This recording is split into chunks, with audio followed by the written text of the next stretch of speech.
Pagi, Pak. Pagi, halo Lisa. Silakan. Silakan duduk. Lisa. Gimana kabar Mbak Lisa? Alhamdulillah sehat, Pak. Bapak apa kabar? Alhamdulillah sehat juga Mbak Lisa. Bagaimana penanganan kasusnya Mbak Lisa dan tim? Ya, izin Bapak untuk kasusnya saat ini kami masih dalam tahap penyelidikan. Saya dan Anggi akan berusaha semaksimal mungkin untuk terus mencari bukti-bukti yang akan ditampilkan pada saat persidangan ya, Pak. Oke, baik.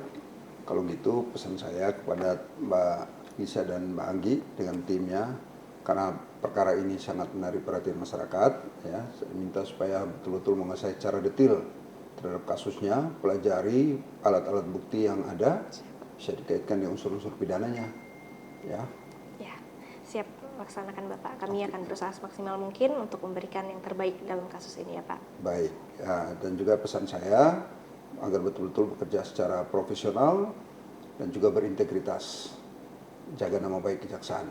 Oke? Oke, siap laksanakan Pak. Terima kasih, Alisa. Siap, terima kasih Pak. Dari bukti transfer, kesaksian, dan juga rekaman CCTV, semuanya mengarah pada Sutarman. Dari semua bukti yang sudah ada, menurut saya sih itu sudah cukup kuat, Mbak. Kira-kira kita masih butuh penyelidikan lagi, Mbak? Pastikan semuanya diverifikasi, saya nggak mau ada yang kelewat. Baik, Mbak.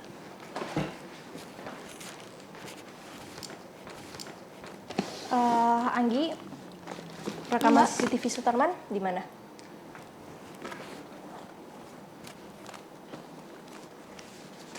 Berikut, Mbak.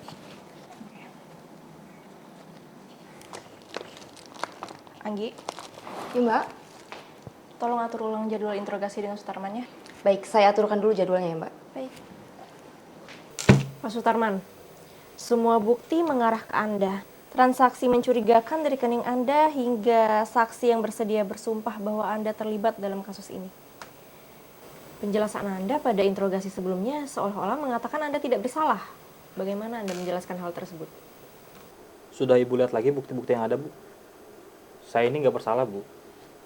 Bu Lisa, harus berapa kali saya bilang kepada Ibu, kalau saya tidak pernah menerima uang suapan itu, saya ini dijebak, Bu.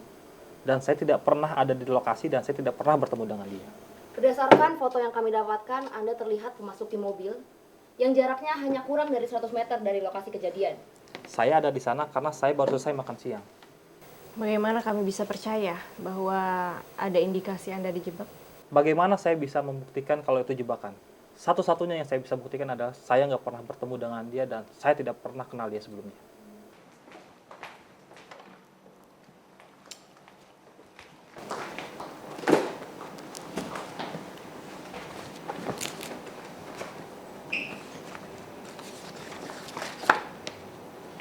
Anggi, saya bagi file rekaman full CCTV Sutarman ya di TKP.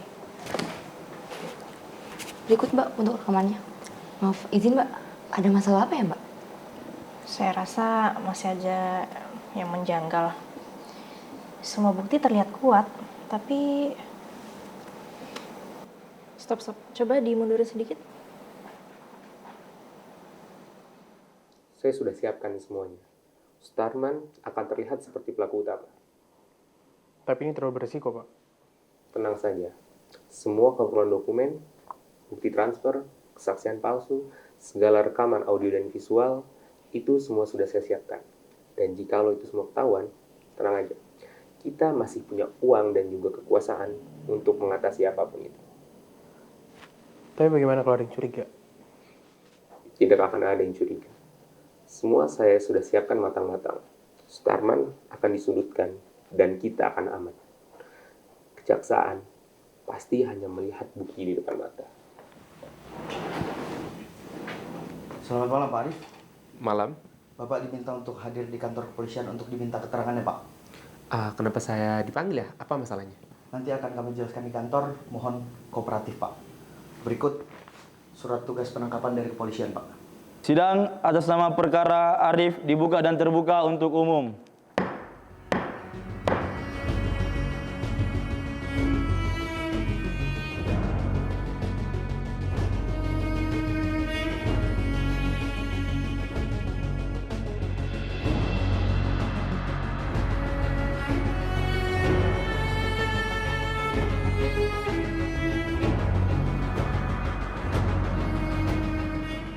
Setelah mempertimbangkan seluruh bukti, keterangan saksi serta pembelaan yang diajukan oleh pihak terdakwa dan pengacaranya, maka majelis hakim memutuskan: 1. Menyatakan terdakwa Arif terbukti secara sah dan meyakinkan bersalah telah melakukan tindak pidana pemalsuan dokumen sebagaimana diatur dalam pasal 263 ayat 1 KUHP. 2. Menghukum terdakwa Arif dengan pidana penjara selama 5 tahun. 3. Menghukum agar terdakwa tetap ditahan. 4. Membebankan biaya perkara kepada negara. Demikianlah diputuskan dalam musyawarah putusan hakim pada hari Senin tanggal 14 November 2024 yang diucapkan pada sidang terbuka yang didampingi oleh para hakim anggota serta dihadiri oleh penuntut umum dan terdakwa didampingi oleh penasihat hukum. Dengan demikian sidang ini kami tutup.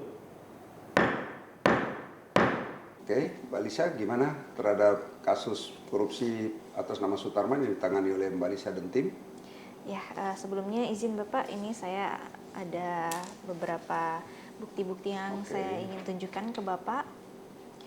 Pada bukti ini kuat ditunjukkan bahwa nomor rekening yang mengirimkan uang pada Sutarman merupakan nomor rekening milik karyawannya, yang mana beliau ternyata bersekongkol dengan mantan koleganya Sutarman, yaitu Bapak Arif Budiman.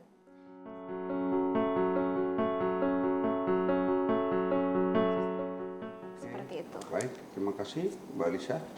Saya apresiasi ya dan bangga atas kinerja dari tim lead yang dilakukan oleh Mbak Lisa dan teman-teman.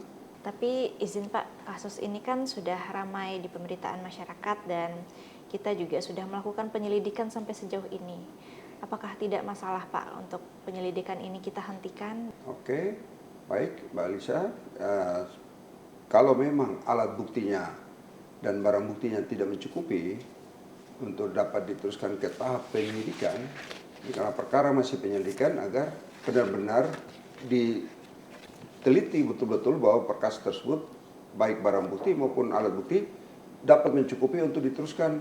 Dan saya ingatkan kembali juga agar Mbak Lisa dan tim laksanakan itu secara profesional, berintegritas, dan selalu tanamkan di hati bahwa bekerja dengan berikhtiar sebagaimana filosofi kejaksaan Trikrama Adiaksa, ya, Satya, Adi dan bijaksana.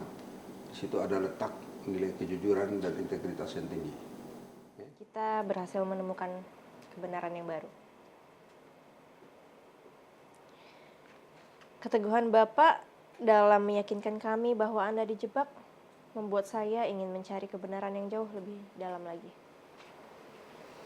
Bu Lisa, seharusnya saya yang berterima kasih kepada Ibu dan pihak kejaksaan. Karena Ibu dengan berani dan gigih menunjukkan kebenaran. Jaksa adalah penjaga keadilan yang bekerja tidak hanya dengan data dan fakta, tetapi juga dengan hati nurani.